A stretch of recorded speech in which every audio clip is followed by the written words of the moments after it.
Chip, and this is my book, and this is all about spending less money, and yeah. So I'm going to show you how to spend less money and hold the book right side up. Stay tuned. This could get strange, if it hadn't already. First off, let's say who wants to spend more and get less? So I wrote this book, and it's all about how Joanne and I live our lives. It's not something we did immediately overnight in the space of a month or even in the space of a year. This is something that is, I was going to say evolved, but it's really intelligent design. Changes were made and money was saved. And I know you get hit over the head constantly about green living. Everything has to be green now. Green's the new black. I kind of like black, you know. It was cool, it was slimming. I needed that. Green, not so much. Everything's green now. I saw a billboard the other day for green banking. I almost drove around the block. Like, it can't be right. Green banking. I saw that. I don't know where we were. Like, what does that mean? Recycle the checks? I got nothing on that. Green this, green that. Forget it. Don't worry about it. I'm not pushing this as green living, even though those words do appear in the book toward the back after we kind of suck you in. This is about saving money. This is about how our power bill started creeping up. You know how that goes? You know, power bill was 80 and it was 85, and next month it was a little more. And once we started getting into the 100, 104 range, I got mad. It's like, it's just Joanne and I. How are we spending this much on power? I don't get it, but I do get the bill. All right, let's look into this. So we got our power bill down. What was it last month? 32 and change? Best thing? Let me show you this a little bit later. Here it is now. The power strip. Oh man, this is great. This beats yanking things out of the wall day and night. This can save you a fortune right there. Just put stuff on power strips, turn the power strip off. If you don't turn the power strip off, well, you're not paying attention. So we went around the house, we unplugged everything we could. Some of the stuff, it would have been annoying to plug in and unplug all the time. For instance, the TV. You don't just have a TV anymore. You got the TV, you got the cable box, you got the VCR, you got the DVD. Did I leave anything out? A lot of people have like stereo amplifier sound systems in with that too, right? Yeah, well, I'm hard of hearing. It doesn't matter. You know, I just closed captioning. Put that on a power strip. When you're done for the evening, turn the power strip off. TVs, electronic stuff like that, when you just turn them off, they're still sucking down, what, 70% of their power, roughly? A lot. All you've done when you turn it off, you turn the screen off, but a lot of the circuits inside are still running, and running, and running. So, we go to bed at night, unless we're taping a late night show, turn it off. You leave for the day, turn it off. You don't like what you're seeing, turn it off. The one big thing for saving power around the house, after you get rid of all your phantom power drains, light bulbs. Everybody talks about the new CFLs, compact fluorescent lights. These are really great. I'm going to turn this on. I hope this just comes right on. Oh! I promised that I would conjugate the light bulb.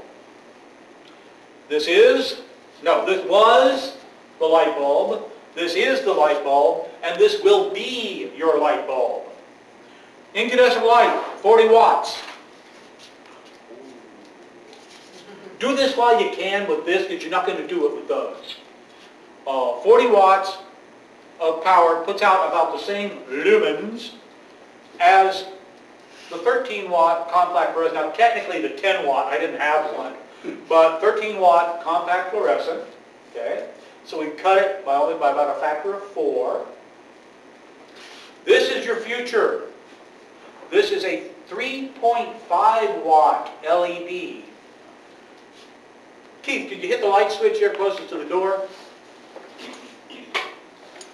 It's not bad.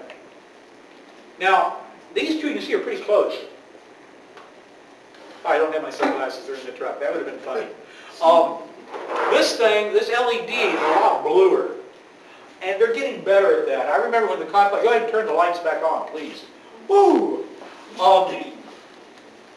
When compact fluorescents first came out, they were very greenish tinted. They were very odd. And we put them in primarily in our kitchen and our dining room, and our food looked like really weird for a while. Tasted great, looked funny. Let's do this, shall we? Practice, preach. Got it. The other thing about these light bulbs, not only are you saving on the wattage by going down to the compact fluorescents, by going down to the LEDs, that's hot. Your air conditioning has to work against that every time, every moment.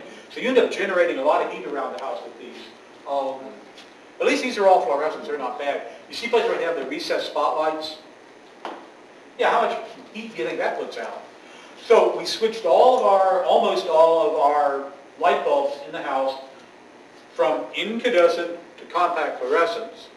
We found that we had a chandelier that was so tightly built we couldn't get a compact fluorescent small enough to fit in the chandelier. So we unplugged 6 out of 8 light bulbs in that. No problem. That solved a lot of it right there. Also, and it drives me crazy, and Joanne will tell you, I tried this last night, it didn't work. The light bulb in the refrigerator drives me nuts. You look at it and it's one of these, except it's not exactly one of these. It's specially made to go in the fridge. I didn't know. It's a light bulb.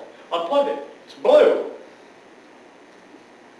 It was blue. And it felt really heavy. It was smaller than this. It felt really heavy. So I tried putting in, we have a 1.5 watt LED that's about the size of this. Didn't even work. I think they're threaded different or something. Okay, in the future we'll get that fixed. 99% of applications around the home, you can get rid of these and at least put in these and cut your light use, your power use for lighting to about 25%. Is there a way of measuring how much power things Yes. are using? Yes, there's something, and I didn't go buy one, I should have bought one. There's something called a kilowatt. Clever, eh?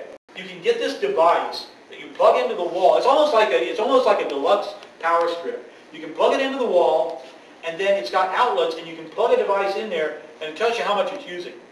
So you can do that, but however, you got to buy the darn device to see how much you're saving.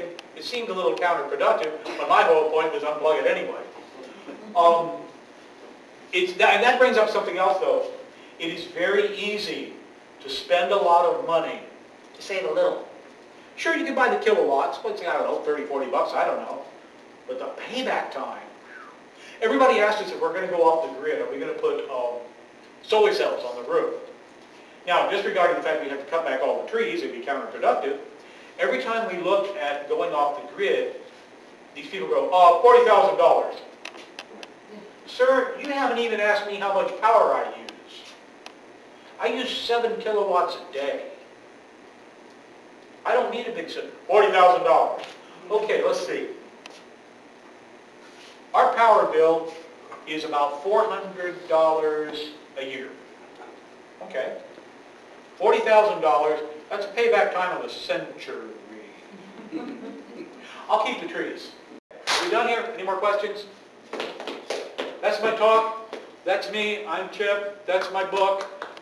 If you would like to buy a copy, I guarantee you, if you buy it, I will sign it for free.